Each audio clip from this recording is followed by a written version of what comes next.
Banyak orang di luar sana, mungkin termasuk kalian, yang sering banget nuduh kalau liga sepak bola kita ini, dari zaman ke zaman, nggak pernah lepas dari yang namanya kontroversi dan pusaran kepentingan politik. Nah, bertindak sebagai analis politik untuk kalian hari ini, saya mau jawab pertanyaan itu dengan gamblang. Apakah tuduhan itu beneran berdasar?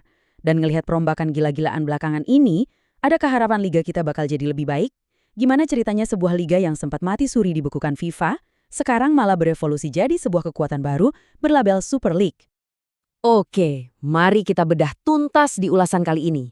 Kita bakal nelusuri jejak evolusi dramatis sepak bola domestik kita. Dan asal kalian tahu, ini bukan cuma sekedar ganti nama atau ganti logo doang loh.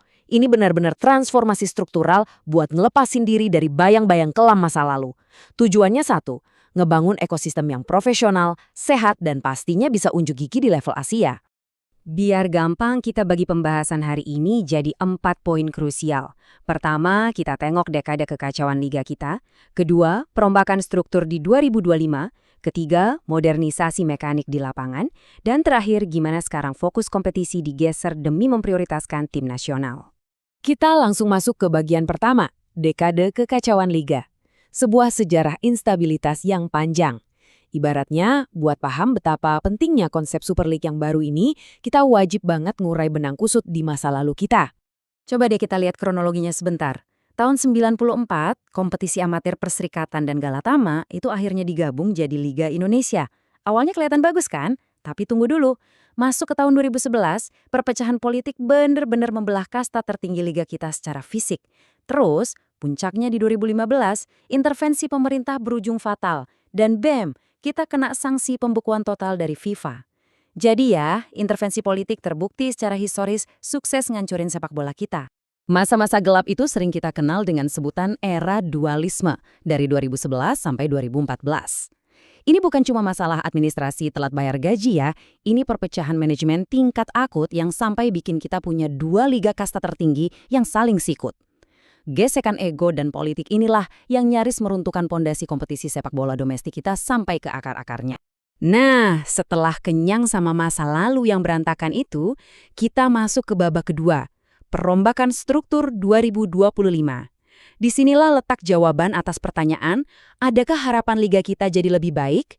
Jawabannya ada di upaya keras untuk depolitisasi dan profesionalisasi lewat struktur piramida yang baru. Kalian bisa perhatiin perbandingannya di sini. Sistem hierarki lama, Liga 1, Liga 2, Liga 3 itu bakal resmi dipensiunkan. Sebagai gantinya, buat 2025, kasta tertinggi kita dinamain Super League. Dan di bawahnya ada Championship. Nah, 2 kasta ini murni berstatus profesional. Terus, ada Liga Nusantara buat yang semi-profesional, dan Liga 4 yang dibikin khusus buat amatir. Konsep ini pinter banget sih, karena langsung memperjelas jalur pembinaan dan misahin secara tegas mana entitas bisnis yang profesional dan mana yang sekedar amatir. Dan transformasi ini nggak cuma ganti kulit loh. Operator liga yang tadinya PT LIB sekarang direbranding jadi I-League. Mereka ini nerapin syarat lisensi klub yang ketat banget. Mulai dari urusan olahraga, infrastruktur, sampai laporan keuangan. Buktinya, klub sebesar PSBS Biak aja sempat tersandung gagal di verifikasi awal. Ini nunjukin kalau aturan mainnya sekarang ditegakkan tanpa pandang bulu. Nggak peduli backingan politiknya sedekat apa. Fokusnya sekarang benar-benar murni buat tata kelola dan kesehatan finansial yang berkelanjutan. Masuk ke bagian ketiga, modernisasi sepak bola. Karena percuma aja kan tata kelolanya rapi di atas kertas, tapi pas di lapangan kualitasnya masih gitu-gitu aja. Kita harus ngejar standar ketat dari AFC, alias Konfederasi Sepak Bola Asia. Coba tebak, apa arti angka 11 ini? Mulai musim 2025-2026, setiap klub Super League diizinkan mendaftarkan maksimal 11 pemain asing tanpa batasan kewarganegaraan. Gila kan? Ini langkah radikal. Tapi tenang, tujuannya bukan buat menyingkirkan talenta lokal. Ini respons langsung buat mendongkrak level kompetitif liga kita secara instan. Biar klub-klub kita nggak kaget waktu harus duel intensitas tinggi lawan tim-tim raksasa dari Jepang atau Arab Saudi di turnamen Asia. Terus yang nggak kalah penting, implementasi penuh VAR alias Video Assistant Referee.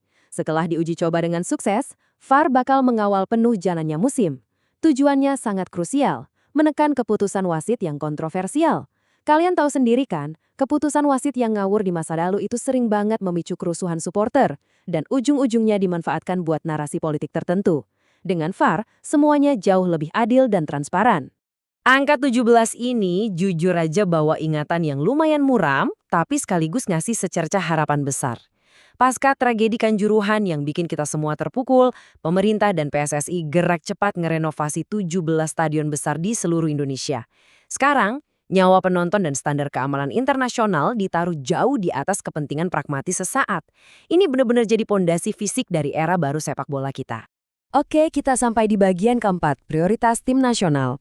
Pada akhirnya sehebat apapun liga lokalnya, ujung tombak kebanggaan sebuah negara ya tetap prestasi tim nasionalnya kan? Disinilah kita ngelihat pergeseran strategi yang paling epik. Normalnya, liga kita itu selalu mulai muter di pertengahan tahun. Tapi karena ada jadwal Piala AFF dari Juli sampai Agustus 2026, liga domestik kita bikin manuver berani. Tradisi dipatahkan. Kick-off Super League sengaja diundur sampai September. Kenapa? Murni supaya konsentrasi pelatih dan pemain, timnas kita nggak terpecah belah. Poin utamanya ditekankan lewat kutipan Pak Erick Thohir ini.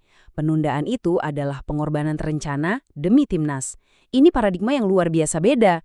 Bayangin, di masa lalu, federasi sama operator liga sering banget ribut perkara jadwal dan tarik-tarikan pemain. Sekarang, liga rela minggir sebentar dan berkorban waktu demi ngasih ruang penuh buat kejayaan merah putih di lapangan hijau. Jadi, sebagai analis, mari kita simpulkan semuanya. Apakah tuduhan bahwa sepak bola kita dulu disetir kepentingan politik itu beralasan? Fakta sejarah bilang, ya, 100% benar, apalagi kalau kita ingat era dualisme tadi. Tapi, melihat perombakan gila-gilaan jadi Super League ini, ketatnya lisensi klub, modernisasi fasilitas dengan VAR, plus visi liga yang akhirnya sejalan dengan timnas, saya bisa bilang dengan yakin, kita punya landasan objektif untuk sangat optimis.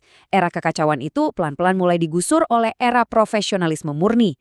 Pertanyaan terbesarnya sekarang, akankah ambisi besar ini cukup untuk mengubah Indonesia jadi raksasa sepak bola baru di Asia? Biar waktu dan peluit Super League nanti yang menjawabnya. Terima kasih banyak udah menyimak analisis tajam kita hari ini. Jangan lupa untuk subscribe, like, dan komen di channel EasyWin Political Insight supaya kita bisa terus mengawal arah kebijakan dan peta perpolitikan olahraga di tanah air. Sampai jumpa di ulasan berikutnya.